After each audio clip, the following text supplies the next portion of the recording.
Hi, this is Ozzie Jurock, the host of OZZIE'S, a podcast that loves to talk with interesting people, their journey to success with a slight bend to real estate. And none better than to talk to our guest today, Mr. Ralph Case. Hi, Ralph. Good morning.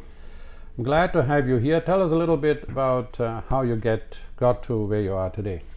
Okay, well, to start off where I am today, you and I have been business partners for probably 16, 17 years and counting. We started out in the internet space, but we both had the roots in real estate, and mainly, we've done very well together, invested in real estate and also teaching people about real estate through Jurock Case Investment Realty and the Real Estate Action Group. So how I got started was kind of funny. I grew up in the U.S., just outside of New York City, and I went to university at Columbia in the city, and I just always felt a wanderlust. And I got a degree, was going to be a degree in physics, and then I decided I didn't want to spend my life in a white coat and a piece of chalk drawing on chalkboards.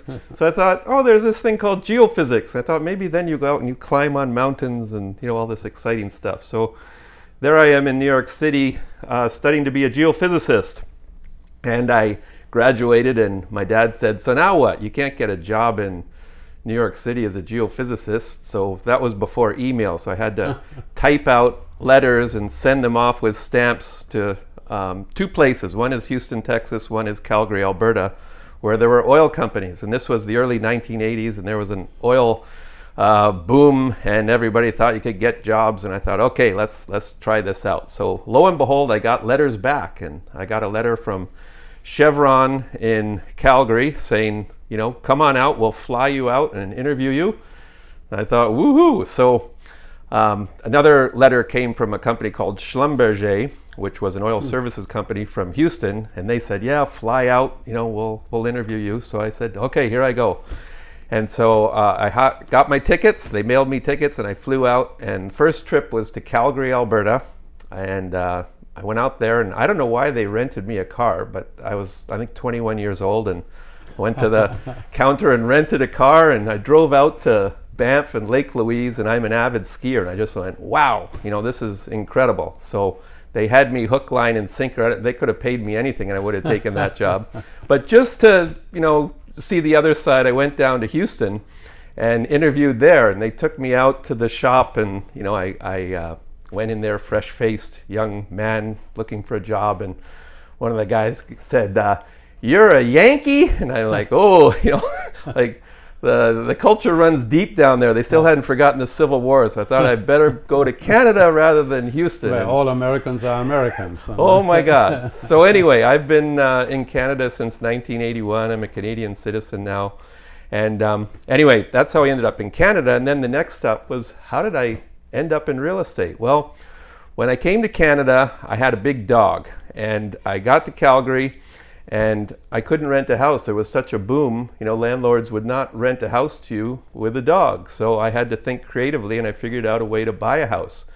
So I bought a house, and happily, my dog was happy about that. And the market was booming, and my house went up about $6,000 in 6 months. And I was a young kid making $25,000 a year, so that was a quarter of my salary. Big bucks. Yeah, I was amazed. So I decided I'm going to be a wheeler dealer. I'm going to sell this house. And I sold the house, and I went and I bought a bigger house. And so I made $6,000 in 6 months. I was all excited. But then the market turned. Interest rates went up to 19%. And I proceeded to lose $30,000 in the next 6 months. Oh my God! So that was your first real estate deal? This was my first real estate deal, or my second real estate deal. The first one was good. Second one was a bit of a disaster. But anyway, it taught me all about real estate cycles. Or actually, it was the first stage of my education real estate cycle. So I'm scratching my head. Okay, I can't sell this house. In Alberta, in those days, they had non-recourse mortgages, so you could just walk away. And I'm not really proud to say that I walked away from a house, but it was just common sense. I mean, that's the law. I mean, they were stupid enough to lend to me.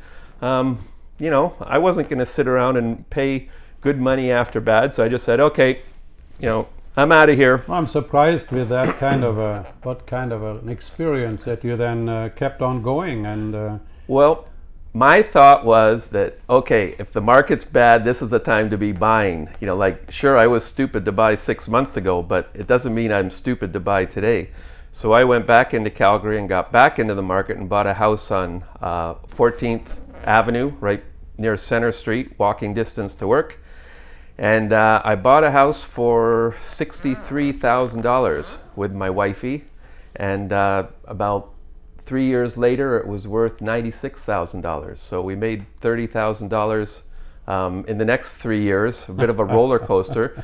But like going to the casino, I'm one of those guys that, okay, when I'm up, it's time to fold them and get out. So, you know, I was down at the table and then I was up at the table and I thought, okay, time to cash out of this casino. And we decided to move to Vancouver, where my wife was from, because we had no family in Vancouver and we had our first son was born. So said, let's head out to the coast. And all our friends thought we're crazy. Like, here you know, you're a geophysicist, your wife's a geologist, and you're just packing up and leaving. Like, what the heck?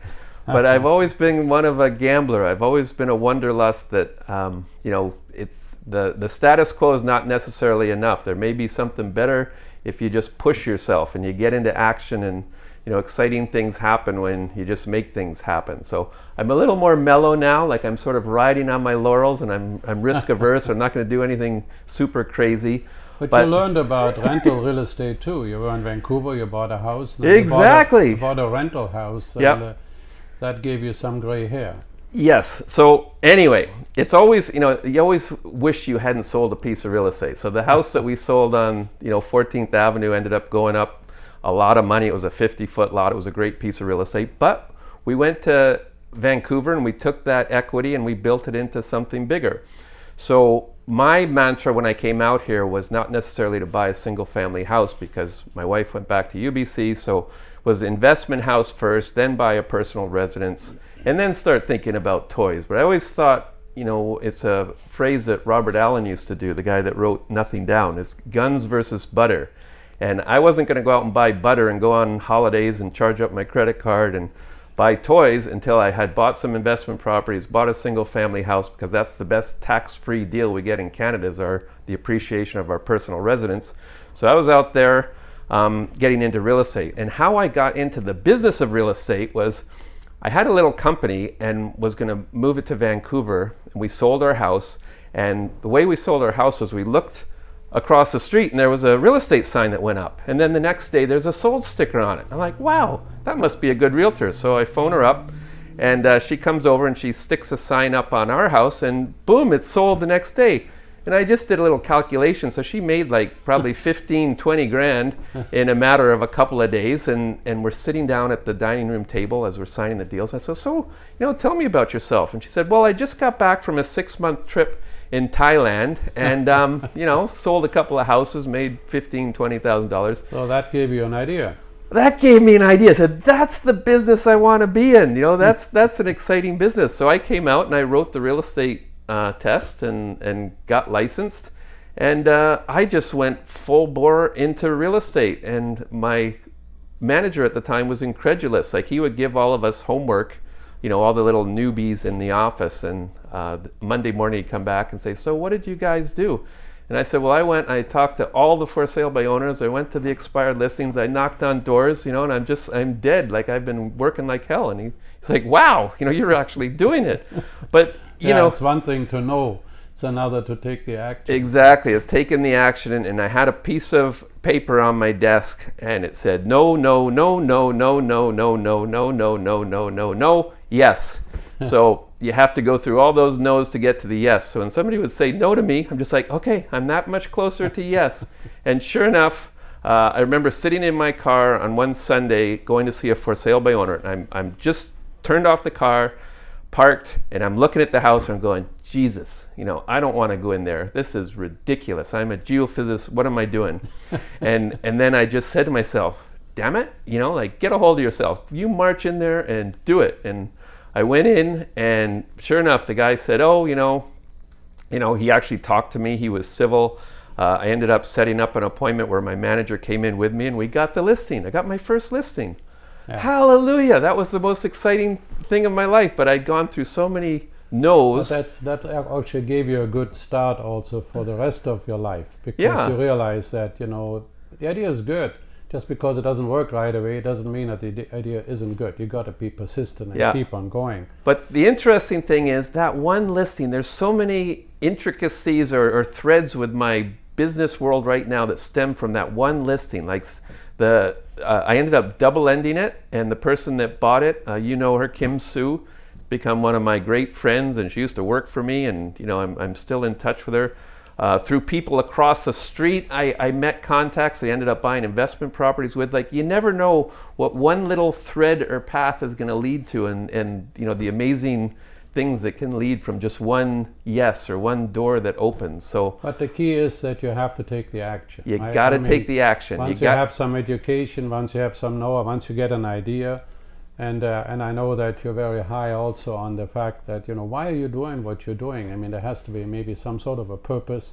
And if you continue, then things will happen for you. Exactly. And you have to be thick-skinned. If people say no to you, they're not necessarily saying no to you. They're saying no to the concept. And maybe you did a bad job of explaining it, but I never take it personal when people say no to me. I'm just like, so what next? You know, that's your phrase. And I take that to heart, that it's always a so what next, you know, just bounce off it and on you go, down to another path. So was there sort of a failure or an apparent failure that set you up for some later success? I think in terms of, you know, obviously the house that went down $30,000, I think that was a failure that set me up to further success, because it taught me about real estate cycles, and it kind of, you know, if that's the worst that can happen, bring it on. It's made me always very risk averse. I will always lock in a mortgage. You know, people say you're crazy. You could have been riding variable rates all these years, and I think, well, do you buy fire insurance? And they go, yes, I buy fire insurance. Well, did your house burn down? No. Well, you know, are you upset that you paid fire insurance? Well, no. Well, I say that's what a fixed mortgage is. Like, I buy a 5-year fixed mortgage. I pay an extra 1%, which is tax deductible anyway, because it's an investment property, so I get half of it back. And you can sleep at night. I can sleep at night. Yeah. Exactly. I, you know, maybe interest rates won't go up. I don't care. But if they do go up, I do care. So, you know, that's one of the things. But, you know, when you say what sort of failure boosted me, I mean, I think, you know, it was just coming to Vancouver, not knowing anyone except my wife and my son and my dog, and just making it happen. Like, I just refused to accept failure. Like, it's just not in the vocabulary. I had to make it happen. And, you know, but sometimes you have to go down some dead ends. I was once asked, what would I do differently if I had to live my life all over again? I said, well, nothing, really. I look in the mirror, I like who I am, and I wouldn't be who I am if I hadn't gone through some... Exactly, you have to go through... some oozes of mistakes. You have to go through some pain to enjoy the victories. Yeah. I mean, when I was sitting in Calgary with 19% interest rates and just barely paying my mortgage, I couldn't buy groceries. And I was too proud to phone my parents and say, send money. Like, I was like, damn it, I'm going to figure out a way out of this. I'm going to rent rooms to people, you know, strangers that, you know, later became friends. But I'm going to figure out a way to get out of this. If it's to be, it's up to me. So that's my personality. Is there some unusual habit that you love to have or do? My unusual habit. Well, I've been married 33 years, and I guess one of my unusual things that people may not know about me is I am a figure skater. I am an ice dancer.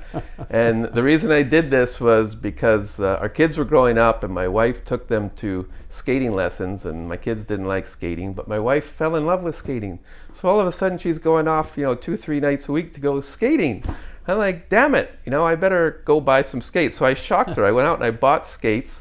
And if you look at figure skates, they actually have little toe picks, they call them, on the front of the blade. So you can do your pirouette. So they say. I've never tried a pirouette. But anyway, when I first got on the ice, I'm from New York. You know, I'd never been on ice skates. The only way we could skate was when a pond froze, and that didn't happen very often. They'd always make me goalie because I couldn't skate, so they would just shoot pucks at me. But anyway, so I go out to the rink, and I go on the rink, and these toe picks stick in the ice, and I go flat on my face. Boom! And I just looked up. My wife was standing over me. I said, "This is how much I love you." So anyway, so you won those brownie points, and I know that today you are a good, accomplished skater. I went on to learn to skate, and I actually competed in the adult Canadian Championships for ice dance. Well, yeah. So, man, as I said, an eclectic personality. Okay, so we know what got you to become a realtor.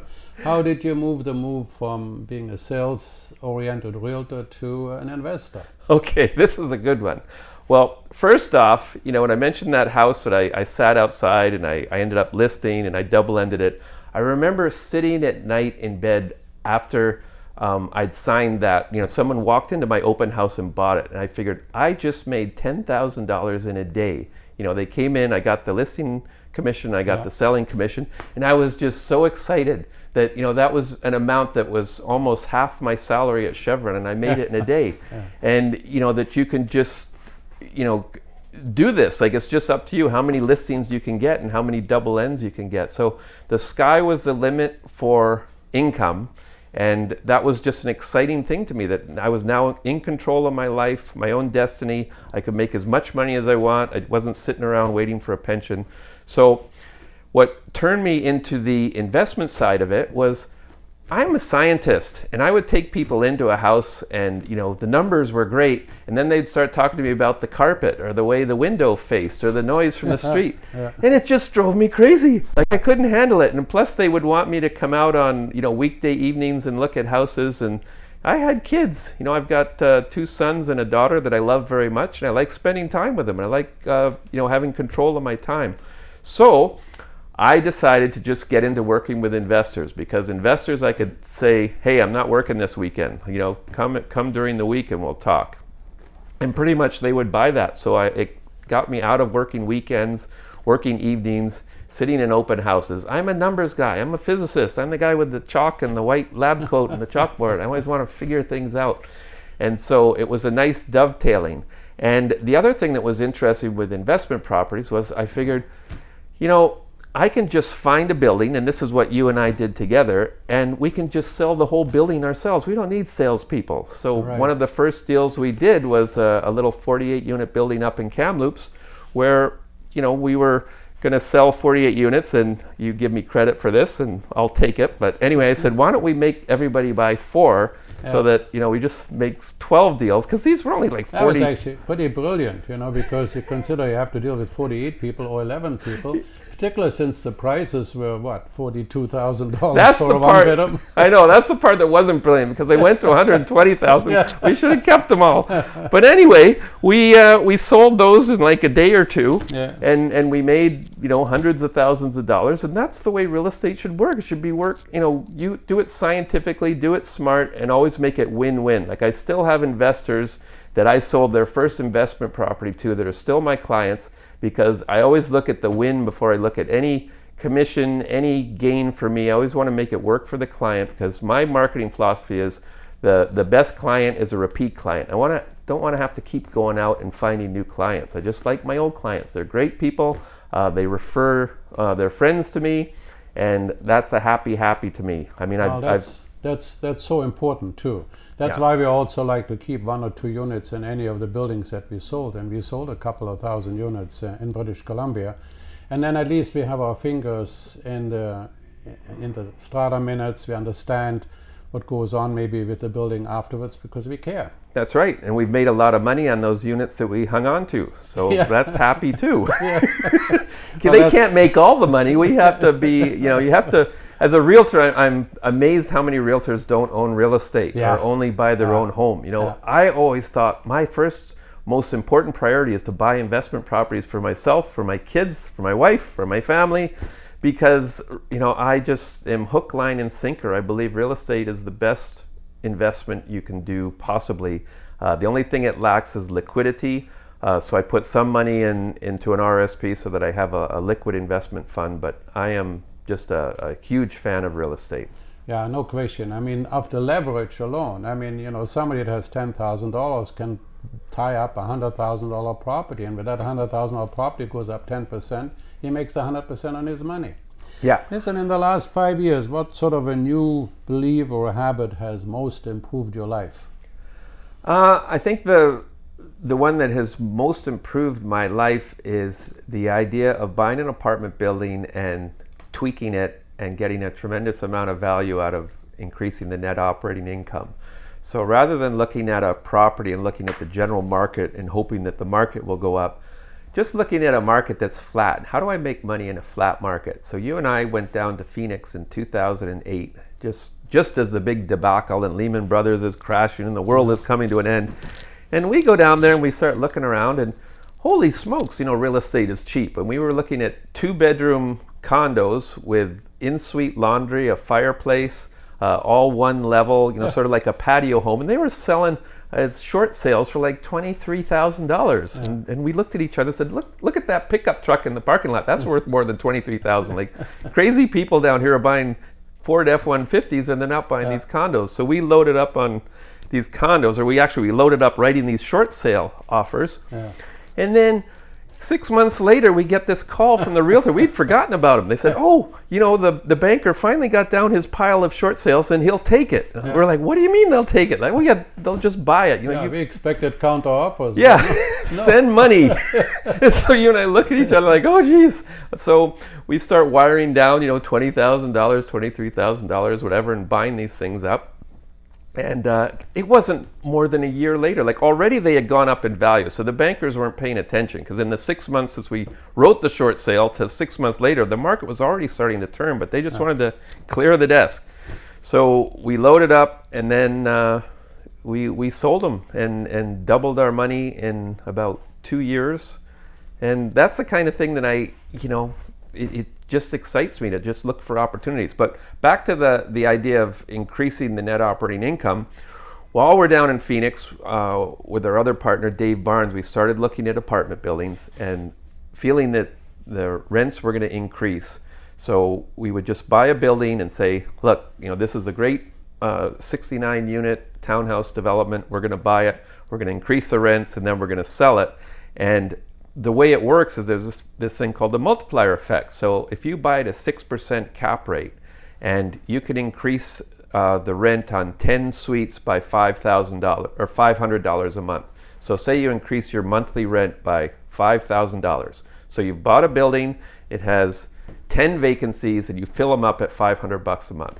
$5,000, that's not too bad. And it pretty much goes to the bottom line because your taxes all paid, your management, blah, blah, blah. So multiply that by 12 months, it's $60,000 a year. Now, at a 6% return, that $60,000 a year represents an asset value increase of $1 million. So it's a 200 to 1 ratio of your dollar of rent increases the value of your building by $200. Wow, that's incredible. So we started doing spreadsheets, you and I and Dave, and this first one we did Siesta Villas, which had this little Mexican out in the front, a ceramic Mexican asleep under his sombrero. Really looked good for real estate, like Siesta Villas. Sleepy. But anyway, we Dave found it by walking around talking to people, and he met this maintenance guy that said he thought this lady wanted to sell. So he races over there, strikes a deal with her to give us a vendor take-back mortgage. I'm in Palm Springs with my wife. I get a call from Dave. Ralph, you got to come look at this. And I'm like, okay. So talk to my wife and say, guess what? I'm just going to drive to Phoenix for a day. You sit by the pool. I'll be right back. She's like, nope, you're going to fall asleep at the wheel or something. So I'm coming too. So she and I hop in the car at like 5 a.m. from Palm Springs, drive to Phoenix, go through the border where the federal penitentiary is, and it says don't pick up hitchhikers. So we both push down our lock buttons, like, yes, we won't pick up hitchhikers by the federal penitentiary. Zoom into Phoenix, look at this building, and it looks great. So, I said, yeah, let's go for it. And we bought it for $4 million in 2012. We showed everybody the spreadsheet and our 5-year plan that we're going to make this building worth $6 million just by increasing the rent. The market's not going to change. And sure enough, we sold it 2 years ago. $6.5 million, I think we sold it for. So Joe and I went down and saw it as well, and those were sort of the unusual kind of like a low level patio homes. Patio homes. So, but just one thing was cool was, so we only put like $1 million into it. So we got the mortgage for $3 million, $1 million down. We made $2.5 million on $1 million in like 3 to 4 years. So that's what, when you say what really in the last 5 years has gotten me excited, it's this idea of the multiplier effect, buying an apartment building and just tweaking it and getting a huge jump in value, even though the market is still selling at a 6% cap or 5% or whatever it is. You're just in the market. Yeah. And if there's any appreciation in the market, that's the cherry on top of the ice cream sundae. Yeah, and that's certainly when we do sometimes a deal with investors, if we don't put up all the money ourselves. And they benefit tremendously as well, because we give, again, most of the profit that is realized will go to the investors. Yeah. And that's probably my biggest lesson in real estate, which I wish I knew as a fresh-faced 21-year-old, is that if you can find the deal, the money will find you. Yeah. And, we never run out of money, Ozzie, because you and I are always good at finding deals. We go out there, we find a great deal. Yeah. We've got great investors that have been with us for a long, long time, and we've made them lots of money. And they trust us, and I take that trust to heart. I don't ever take it for granted that they want to give me money. I always make sure that that money is money that I would want my kids to invest in, or I would want to invest in personally. It just that's why we want to go look and see, touch the properties. This is a funny thing. You and I met, and I bought an internet franchise from you, and we became friends and business partners. But before all that happened, I was your subscriber. And I remember some company was selling condos in London, Ontario, and I phoned you up out of the blue and said, what should I do? And you actually called me back. I was amazed. The famous Ozzie Jurock calls me back, and you said, go look at it. I went, huh. So anyway, I didn't go look at it, but I didn't buy it because I didn't go look at it. So whatever you said made me not buy it. And sure enough, those things went from like 60,000 down to 30,000. And me being the contrarian that I am, I ended up buying 5 of them at 30,000, and they went back up to 60. So I had gotten this real estate cycle thing down to a science. But the key is we should, if you have enough money to buy it or risk it. I always find it amazing that people doesn't. I mean, the property you buy might look over a cemetery, or it might be over a gas station. You got to go and touch it. One example is this company that was selling a multifamily in Phoenix. I went down to look at it, and there was a high tension, high voltage power line, like right down the middle of it, like right through the parking lot. Like, this isn't too good. The tenants may not want to be here, but you're gonna glow if you sit in this parking lot too long. So, they never tell you about that kind of stuff. It's always the shots of the, the beautiful park and the swimming pool. You gotta go down there and walk it. And, sometimes it's to our detriment. I remember we looked at one building that had razor wire. We drove around the parking lot at night, and there was literally, it looked like a concentration camp. There was razor wire, and we said, no, we're going to run from this. But it ended up going up like 4 times. Well, so it's a rising tide lifts all ships, and that one was one of those. But there was enough buildings that we did buy and did get involved in to do extremely well. The United States has been good to us. Mm-hmm. You can never have regrets. It's better to be on the safe side. Sometimes you miss a couple of boats that leave the harbor. Big deal. So what next? There'll be another boat or another bus. Just no question about it. And you have to have some of gut feel too. I remember we had a building in Terrace, and for some reason or another, we had put up some hard money. I forget now what it was, 20 or 25,000, and we decided to walk away from it. We didn't really. There was just something about it. Maybe it was that huge fat property manager that sat in the middle of the floor telling us to go look at it. Wouldn't show us around. Whatever it was, we walked from that, and then a year later we found out the building was full of asbestos. So you have a funny feeling, act on it. Listen, that was the best 20,000 we walked away from ever. That was always good to listen to your gut feel. Listen to that. So what are some of the bad recommendations that you hear about real estate investing? Well, you had talked a little bit earlier about leverage, and this is one of the things that I think people have to be careful of. It is a great thing about real estate, and if you're young and you can recover, leverage is a great thing. But if you're older, leverage is something that can wipe you out. We talk about this multiplier effect. Well, it's a double-edged sword. So I've seen some projections of investments where they talk about this net operating income. But then I start looking sort of more closely, and some of the assumptions just don't make sense. And if they don't hit their numbers in terms of occupancy, or if interest rates go up, boom, their net operating income gets wiped out, and instead of a 25% increase in equity, it's a 25% reduction, which means all of your equity is gone. All right. You know, so $1 increases the value $200. Well, it works the other way. $1 decrease drops it $200. So be careful of leverage, particularly looking at what age you are. Like, I'm at the stage right now where leverage is not for me. Like, I'm working on an apartment building deal now, and the mortgage broker calls me up and says, you know, CMHC isn't going to loan you that much money. Well, I don't care. Like, I want to be more in cash. I don't want to be in a situation where, you know, the capital is at risk. Yeah, no question about it. So tell me, what about the new investors? What advice should they ignore? Is that new investors, what they should ignore is what everybody's saying, as far as I'm concerned. Like, you know, I love Warren Buffett that says, when people are yelling, then I should be selling. Like, if everybody's, you know, jumping up and down saying, oh, this is great, like, be careful, look at it critically. And then if people are crying, that's when you should be buying. Because, you know, the situation in London, Ontario, I mentioned, they went down from 60,000 to 30,000. That's when we should be buying. We go down to Phoenix, and, you know, after Lehman Brothers collapses and we can buy 2-bedroom condos for 22,000, that's when you should be buying. You know, you look at markets right now, like, everybody's crying in Edmonton. I don't think it's quite time to buy in Edmonton. You know, it may go down a little bit more, but I'm looking. You know, you have to look for opportunities. And so, as a young person getting into real estate, the most important thing is buy your personal residence, because whether it goes up, down, or sideways, if you pay that off and you own it, you'll never have to pay rent. So when your CPP comes in, you don't have to give a portion to your landlord. Like, the most important thing is to own your personal residence free and clear. Sure. And then you're set. Like, I'm not in the real estate business to be in the real estate business. I'm in the real estate business because I like my personal freedom.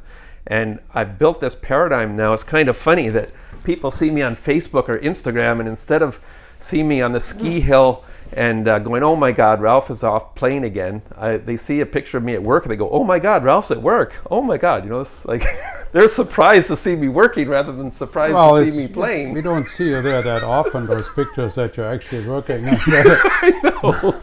But listen, on the investment of time and money and energy, are there any quotes that you think of or live your life by? Oh yeah. I got a couple of favorite ones. One is an old Chinese proverb that says, the wise man learns from his mistakes, but the brilliant man learns from other people's mistakes. And I think that's a great one. You know, I grew up as the youngest of 3 brothers. And my older 2 brothers would always get into so much trouble. You know, they would get grounded, they would get all this stuff, and I just kind of looked at them and I figured out ways around it, you know. And by the time I came along, my parents had thrown up their hands and given up, so I used to get away with murder, but always look for, you know, learn from other people's mistakes. And it's the same thing in real estate or whatever you do. It's, you know, find some mentors, find some people that have been through it and learn from their mistakes. People have lived before us. Yeah. They have seen tough times Yeah. before. Another great quote, I don't know who it's attributed to, but the quote is that anything worth doing is worth doing poorly until you learn how to do it well. Mm-hmm. And I didn't know how to do real estate. I came to Vancouver. I had no clue, but I just was going out there and doing it. I was knocking on doors. You know, there was this trainer named Mike Ferry, and he said, just go out and knock on doors. So I would knock on like 300 doors a day until I would come home and I'd just lie on the living room floor. My back hurt so much. I just knocked, and he would stand, he'd give you a script, and you'd say, hi, I'm Ralph. When do you plan on moving? They go, what? He got direct. When do you plan on moving? I don't plan on moving. Oh, okay. Well, how long have you lived here? 30 years. Okay. Well, if you were going to move, where would you move to? Oh, probably, you know, Burnaby. Oh, when would that be? Oh, God, you got me again. But, you know, just going out and knocking on doors, I would get business. And you know, I was horrible at knocking doors, but I was knocking doors. So anything worth doing. Action in the end is everything. Exactly. There's just no question about it. And sooner or later, you get good at it. Like, you know, it's amazing. We learn 2 ways. Human beings learn through impact or constant spaced repetition. Yeah. And hopefully a constant spaced repetition of a quality idea. Well, we also have to learn the yeses, but we also have to learn saying no. What would be some of the things in the last 5 years that you become better at saying no to? Oh boy, I guess saying no to buildings, investments. I love it when people come to me with ideas for investments, and so I have an open door policy. All of our clients, we offer them a second opinion. If they're going to invest in something with someone else, I said, just if you want to show it to me, I'll give you my opinion. And so I say no a lot more than I say yes. And I would say it's probably 9 out of 10 I say no to. And you have to look at, you have to pick apart a deal and figure out what you don't like about it. But mainly the things that I look at are, their projections of occupancy, their projections of interest rates, and also the management team. And sometimes that's the key. Yeah, things are just pie in the sky sometimes. And also, somebody's really good in a certain city, and then all of a sudden they go to a different city. And I'm like, but you don't have the team there. I'm not going to be the pioneer with the arrow in the back. I want to be the settler that comes and builds the farm and has the fat pigs and. Yeah, after the treaties have been signed. Exactly. Let's be smart about this, folks. Okay, well look, it's January 2019. We are in an interesting world, stock market-wise, real estate-wise, interest rate-wise, populism, Trump, all of those wonderful things. Let's stay local. What's your outlook for Edmonton, Calgary, Vancouver markets in the next 12 months? Well, I look at, Edmonton, Calgary, and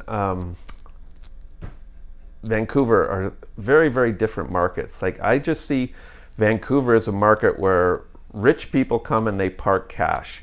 And if you look at the west side, where we live, people aren't going to sell. Like, no matter what happens to the market, they're going to live there because it's a great place to live. So there's not going to be much volatility. We've seen volatility in sales volume, but we haven't seen much volatility in price. Yeah. So my thinking is Vancouver, just be patient. We're going to have some turbulence in the next 6 months. But long term, if you can find good buys at cash flow, buy them because, it just makes perfect sense. Now, I always say there are 3 types of real estate. There's apartment units, there's townhouses, and there's detached houses. And if you can get a detached house, that always has the most appreciation because it has land. So buy a house with a suite, buy a duplex, something like that. That's your best investment. Townhouse, next best, and apartment, the last. But the nice thing about an apartment is everything is looked after in terms of your strata fees and stuff. So if you don't want to look after maintenance and worry about a furnace that's broken, a roof that's leaking, stuff like that, buy an apartment by all means. But anyway, so Vancouver, a little bit of turbulence, but long term, I'm totally in the Vancouver market.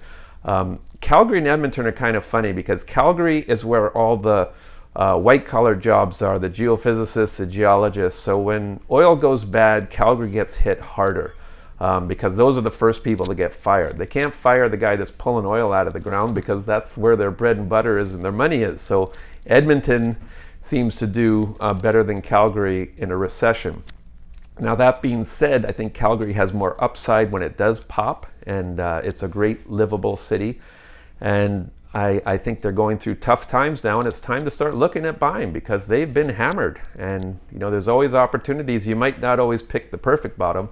My preference is always wait till it starts going up so you ride the momentum up. But it's time to be looking because we were looking in Phoenix too early. We went down there in 2008 and it kept going down a little bit more afterwards. But we knew the market backwards and forwards by the time we started buying, and we just made a killing in the last 5 years. No question. We need to understand our markets. We need to feel good about the environment, like culturally and so on. Edmonton, Calgary are fine, but not ready yet.